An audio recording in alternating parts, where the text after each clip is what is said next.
Good afternoon, ladies and gentlemen. Rick Godley. The gentleman you're looking at is Justin Bandy.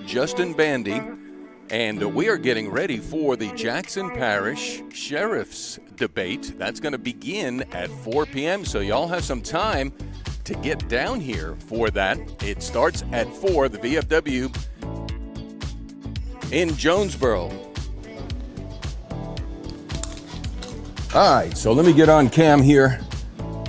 All right, we're standing next to Justin Bandy. Justin Bandy got this idea to put together a debate for Jackson Parish Sheriff's Department. I've heard you say November or maybe in the October? October, November, somewhere around in that range, yeah. Take us back to that moment when it just like popped in your head. You know, somebody's got to do something, and I think it'll be me.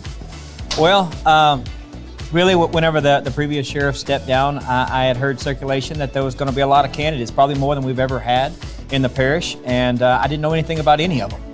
And I did my own research, and I said, you know what, I want everyone to have the opportunity to make an informed decision. How do we make that happen? Right. And the debate is just what we landed on. It's I had other people throughout the months that have been very helpful and it's supportive. You know, I just really want people to not just vote on someone because they go to church with them, not because they're their neighbor, but because of what they stand for. And the only way they can do that is by knowing what they stand for. Well, and you and I talked about this earlier. The most powerful vote a person has is on the local level. Absolutely. So that is well, ministry and mission work begin at home, bloom where you're planted.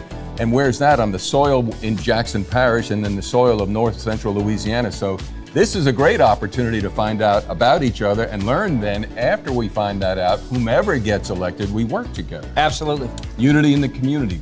That's where it needs to start, right here. All right, so can you run the format down on how this is going to run this morning? No, it's this afternoon, isn't it? Yeah. So basically, I just want to cut down on repetition of answers. I really want to focus on maybe a little of the contrast rather than the similarities, because ultimately at the polls, that's where people are going to vote, is where people stand out, where they're different. And we're going to have a system that's called the lead responder system.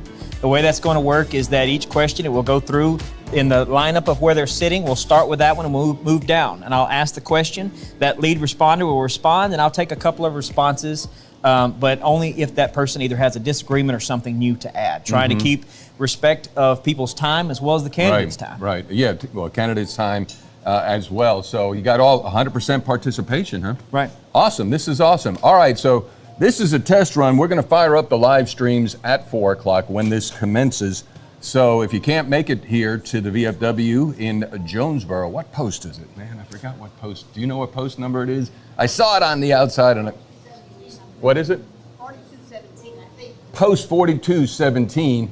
Be here at 4 o'clock. It's going to be interesting to see who shows up. Absolutely. You know, and participates. All right. Well, I appreciate you doing this, man. It's good. It's good to be socially active in the community where you're at to do the most good. I borrowed that line from the Salvation Army. I can't do them all good, but I can do the most good if that means only one. And you know that story about the little boy on the shore with his father and he's throwing the seashells in? You know that story? Mm-hmm. Son, you can't save them all, but I can save this one. Right. All right, Justin. Thanks. We'll talk to you later.